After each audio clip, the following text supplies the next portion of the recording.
I've only got a little time with you before I yield myself back to your questions. I'll probably only be able to put some questions and not answer them. But believe me, I won't leave while anyone can say, I didn't answer a question. So here are some. Is anti-Zionism anti-Semitic? One's got to deal with this early, and so I'm going to. Abraham Foxman, for example, of the Anti-Defamation League says, criticism of Israel of any kind is fine, but those who say that there shouldn't be a Jewish state are guilty of anti-Semitism. I think this is actually wrong on its face. Between Theodor Herzl's proclamation at the World Zionist Congress, the turn of the 19th century, and the Balfour Declaration, probably no one else in the world knew there was an argument about Zionism, and the only anti-Zionists were Jews. It was an argument, so to speak, within the family. The only member of the British cabinet to vote against the Balfour Declaration and speak against it was the only Jewish member, Sir Edwin Montagu, who said he regarded himself as British, didn't want to be told that his proper place was in the Middle East. I've spent some intensely enjoyable evenings with the Naturai Kata Satmara sect and its rabbis, who have the best arguments I've yet heard for the age of the earth being 4,300 years, and who refuse to serve, not just refuse to serve in the Israeli army, but really believe that Zionism is a blasphemy against the Torah and an anticipation of the Messiah and should be destroyed, and only recognize Palestinian negotiators in the matter. There's a very long tradition of that kind of primitive religious anti-Zionism among Jews also. And there were, per contra, there were some anti-Semites, Sir Oswald Mosley was one of them, who were quite keen on Zionism because they thought, I don't care where the Jews go as long as they go. But they would have preferred Madagascar. Sir Oswald Mosley's very nasty wife, who I had a quarrel with once in print, was very vicious about this. Said they can go anywhere they like, but they're too good for Jerusalem. But maybe Madagascar. At any rate, that's Zionism of a kind, you might say. That tendency, I may say, seems to have died out. Pretty much now, any anti-Semite is also an anti-Zionist. That much is true. But there were, and there still is, another tradition of the secular left, the Jewish Marxist tendency, which was one of the great flourishings of the 20th century, that warned, Avraham Leon was one of them in Belgium, who later died in Auschwitz, that the project necessitated a quarrel with the Palestinian Arabs because of the land. And Avraham Leon said it wouldn't matter to the Arab peasant in Palestine whether the occupiers were Belgian, or English, or Turkish, or Egyptian. They would resist any attempt to take over their land. That their propaganda is sometimes anti-Jewish is, you might say, a second-order consideration. Some of you may have read Avishai Margalit, Isaiah Berlin's great disciple, who says, I can't do his accent, I wish I could, he's a brilliant guy, lives in Jerusalem, is a Zionist. But he says, the project is to turn the Jew from being the Luftmensch, the weightless man, the watchmaker in Budapest, into a sturdy farmer and soldier in Palestine. Well, whether that project's a good one or not, it necessitates, as he emphasized, it necessitates a quarrel over the ownership of that land. A quarrel that will go on for generations. The theft of land, the annexation of land will not be forgiven, whether it's by Jew or anyone else. And he says, some people, I'll try his voice, there are some who say that this is the Zionist original sin.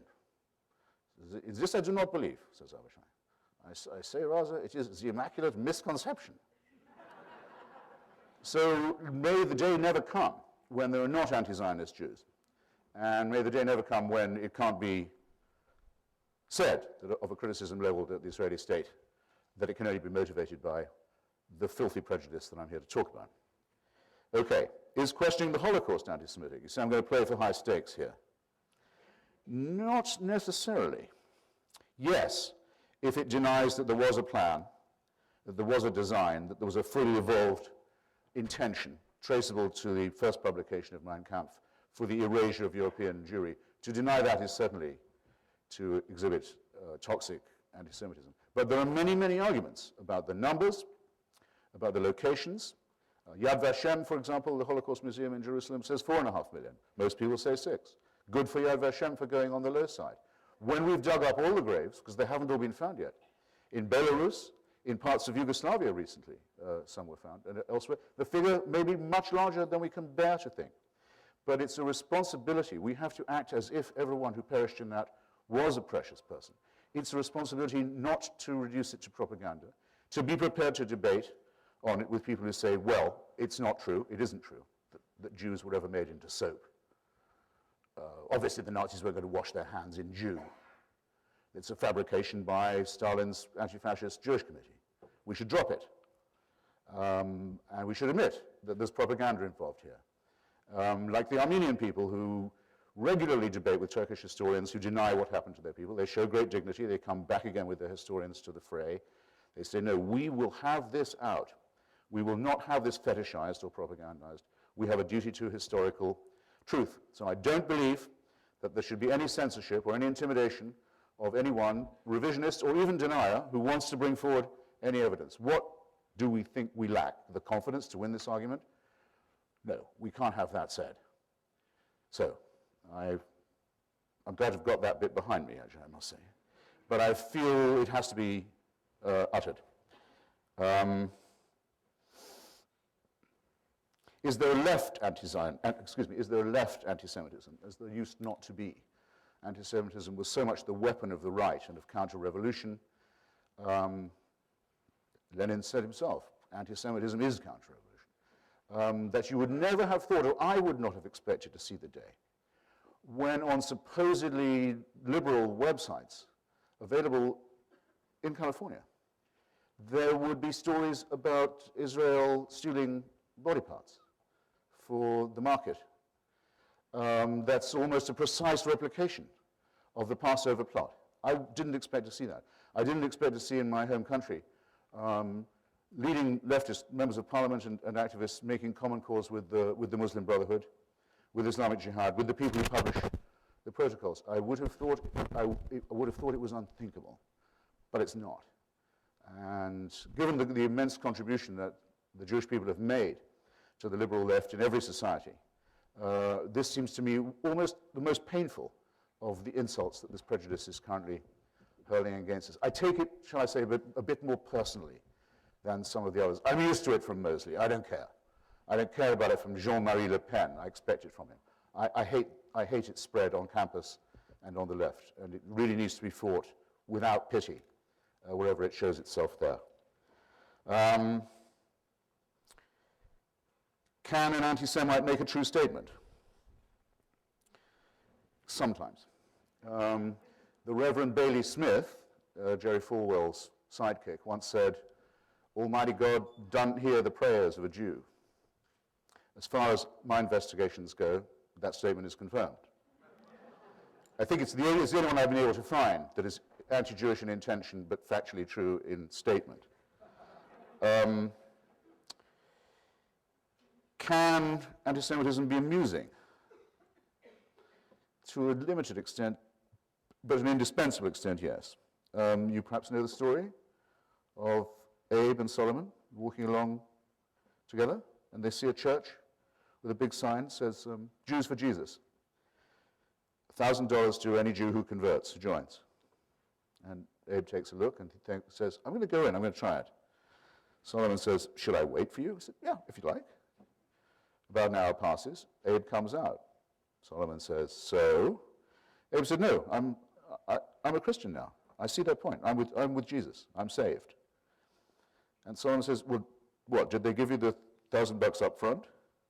And Abe says, is that all you people ever think about?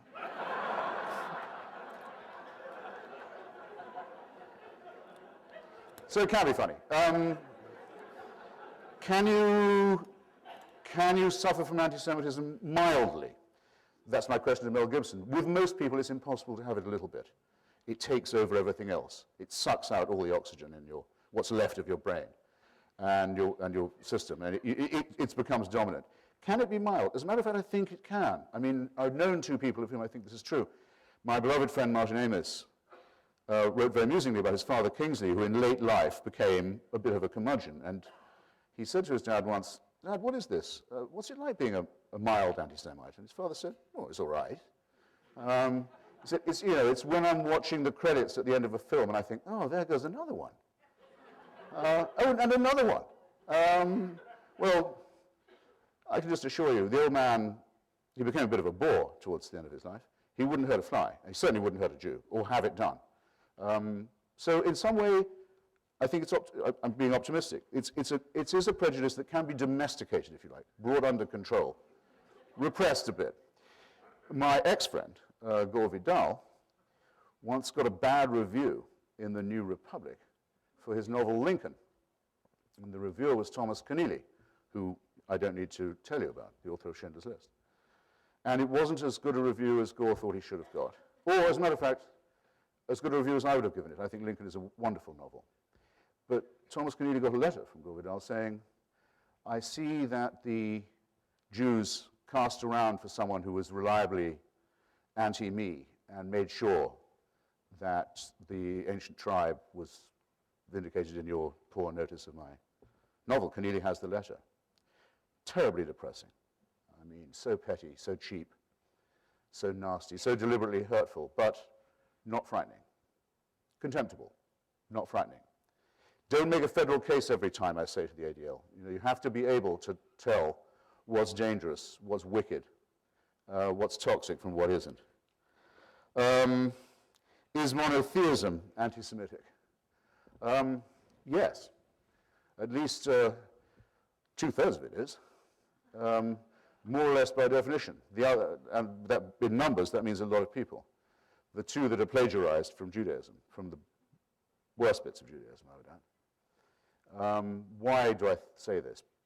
Because any real Christian, any serious believing Christian, would give everything he owned to have a personal meeting with Jesus of Nazareth. Nothing more could be desired than that moment. They yearn for it, they thirst for it, they hunger for it. No serious Muslim could want anything more than to have met himself with the messenger of God, with the Prophet Muhammad. Well, there were no Ukrainians around at that time. There were no Poles at the crucifixion. There were no Irish people in Mecca and Medina. There was only one people that's still around that met both these imposters and said, no sale, don't believe it. Do you think that's ever going to be forgiven? Of course it's not. Of course it'll never be forgiven. They saw Jesus of Nazareth and they spat in his face. They saw the Prophet Muhammad and they said, this guy's just a warlord. And of Jesus they said, he's just a crackpot rabbi and also a great blasphemer. And Maimonides says, one of his sharper passages, our sages never did a better thing than when they got rid of that rabble-rousing impostor. Well, makes you proud, I hope. You shouldn't want to be forgiven for getting a thing like that right.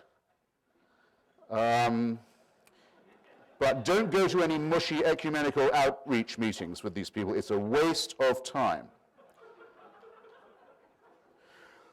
My related question, can anti-Semitism, should it ever be considered flattering? Yes, I think so. The case that convinced Herzl that the Jews should leave Europe, the case of Colonel Alfred Dreyfus, led, after convulsing and splitting France and French society and culture, to the coinage of the term intellectual to describe the pro-Dreyfusard faction. It was a term of contempt coined by the Action Française, the extreme anti-Semitic right party, by the Catholic Church, and by the bigots of the French army. Intellectual meant someone who was fundamentally unsound, who had no proper blood and soil connection with the organic society of France, who had no loyalties except to the mind and to inquiry, who was a doubter. I hope that word intellectual never loses its association with those wonderful things. And to that extent, it's a product of the struggle against anti-Semitism, which is very much a projection of precisely that conservative pathology. It was Charles Maurras, the founder of Action Française, T.S. Eliot's favorite philosopher, favorite politician, who, when he was finally jailed after the war for collaboration with the Nazis, as he was leaving the dock, was heard to say, "Enfin, c'est la revanche de Dreyfus." Dreyfus is vindicated. Yeah, he was right. And it was Eliot, the admirer of Maurras, who in his lecture not long after at the University of Virginia, famous lecture After Strange Gods, did not say that a healthy society should not have too many Jews in it. He's often quoted as saying that. He didn't say that. He said a too large number of free-thinking Jews is undesirable for a healthy, organic society. Well, from Eliot's Catholic fascist point of view, that's quite right. And it's the hope not just of Jews, but of many others, that the free-thinking part prevails and that the bigotry does not. Rebecca West, in her wonderful book, I hope you've all read Black Lamb, Grey Falcon, Journey Through the Balkans, just as Nazism is beginning to get going in pre-war Europe, looking at the fractured, feudal, backward societies of what was then a sort of Yugoslavia, says, I quote directly, "Many primitive peoples must receive their first intimation of the toxic quality of thought from Jews.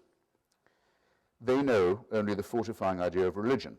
They see in Jews the effect of the tormenting and disintegrative idea of skepticism." And you think about what happened to Catholic Croatia, the organic, stable, millennial, unchanging society. The woman knew her place, the priest knew what the priest was where everyone took their problems, the children were raised in the fear, the real fear of the risen Christ, and all outsiders were considered to be vile. Imagine, and then know what happened. She had it absolutely right. Jews aren't going to be forgiven for troubling the sleep of the peasantry and the feudal types who want to keep them that way. And nor should they want to be forgiven for it. They should be proud of the association. Here is Jacobo Timmerman, who I'm proud to say was my friend, the Argentine editor, kidnapped editor of La Opinión in Buenos Aires in the 70s by the death squads and tortured in a secret prison, about which he wrote a marvelous memoir that, again, I hope you've all read, Prisoner Without a Name, Cell Without a Number. Here's what his interrogator said to him between blows of the cattle prod. He said, "Argentina has three main enemies. Karl Marx, because he tried to destroy the Christian concept of society. Sigmund Freud, because he tried to destroy the Christian concept of the family. And Albert Einstein, because he tried to destroy the Christian concept of time and space." That should make you proud too, isn't it? I mean, none of those names are Irish. Victor Klemperer, final recommendation. If you have not read Victor Klemperer's Diaries of the Third Reich, every day between 1933 and 1945, you should. Don't start them late at night. You will not get to bed. Imperishable. The Winston Smith of Hitler's Europe. He had a friend, he minutes him, who said to Victor, you know, the Jews, we Jews, are a seismic people. A seismic people. It's an arresting phrase. Victor Klemperer hated being a Jew. He'd converted to Protestantism. He wrote incredibly disobligingly about Theodor Herzl. He would never go near a synagogue. But he was seismic in two senses. He could feel it coming, and he wrote an entry every day about what was coming to Germany and the amazing premonitions that he experienced. But seismic in another way, in the Jews of Europe, in having their own version of the Enlightenment, the Haskalah, named for the mind itself, and contributing so mightily on every front, from psychiatry to physics, to everybody else's enlightenment too. Don't think that's going to be forgiven. My friend Lawrence Krauss, Larry Krauss, I think the greatest living physicist apart from Stephen Hawking, gave a talk recently, which you can look up. It's called A Whole Universe from Nothing. It's about the quantum theory, it's about the cosmos, it's about the Big Bang, and it's about the rather wonderful fact that everyone sitting here is made out of elements that were once stardust. Cheers you up in a way. And he said, and I know he did it on purpose, he said, so forget Jesus dying for you, he says to the audience. Millions of stars had to die before you could be born. Do you want to have a look at his mailbag? I know you do. And you know exactly what will have been said about a physicist who has not accepted Jesus Christ as his personal savior. I'm coming to the close of my remarks, and I hope I haven't overrun my time too much. And you've been very generous, but there's a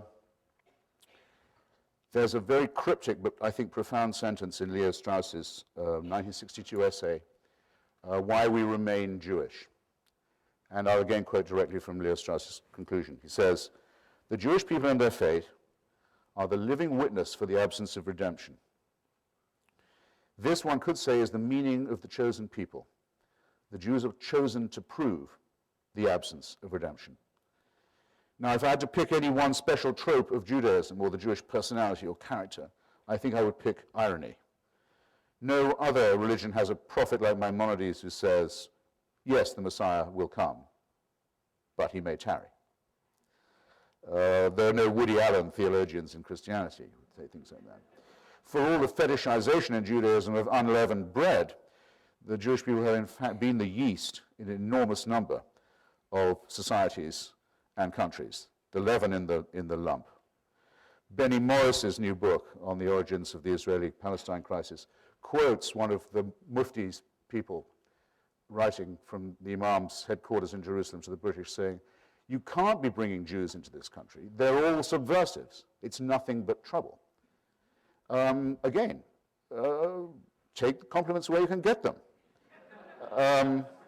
So, natural disturbers of the natural order. Everything was fine. Every peasant knew to expect only one meal a day. Everyone knew who owned what and where. Everyone obeyed the priests and the mullahs. But now look, these scrofulous troublemakers from Poland and Latvia. Rabbi Tarfon was a great hater of Christians and had an even greater hatred of Jewish heretics. And I've always thought it's wonderful that the word for a Jewish heretic, or the Jewish word for heretic, is apikuros, follower of Epicurus, student of Greek. That's a nice way to be called a heretic. Anyway, I'm not a great admirer of Rabbi Tarfon, but he had it right when he said, he echoes Strauss in a way, when he says, you are not obliged to complete the task, but neither are you free to give it up or to evade it. To be Jewish is to be involved in a continual struggle, a continual test, to be at continual risk, to be always aware of anxiety and danger and angst. Just as there could be, despite the best efforts of its enemies, no final solution to the so-called Jewish problem, Jewish question in Europe, so one has to say there's no ultimate security or salvation for the Jewish people or any other. More and more, for example, to me, Israel begins to resemble a part of the diaspora, not a solution to it or an alternative to it, just one other place where a large number of Jewish people live in great insecurity and constant doubt. Jews will always continue to be identified as malcontents, doubters, unsound, cosmopolitan, and yes, if you like, rootless. And I'll close by saying this. Because anti-Semitism is the godfather of racism and the gateway to tyranny and fascism and war, it is to be regarded not as the enemy of the Jewish people alone, but as the common enemy of humanity and of civilization, and has to be fought against very tenaciously for that reason, most especially in its current, most virulent form of Islamic jihad. Daniel Pearl's revolting murderer was educated at the London School of Economics. Our Christmas bomber over Detroit was from a neighboring London college, the chair of the Islamic Student Society. Many pogroms against Jewish people are being reported from all over Europe today as I'm talking. And we can only expect this to get worse, and we must make sure our own defenses are not neglected. Our task is to call this filthy thing, this plague, this pest, by its right name, to make unceasing resistance to it, knowing all the time that it's probably ultimately ineradicable, and bearing in mind that its hatred towards us is a compliment, and resolving some of the time at any rate to do a bit more to deserve it.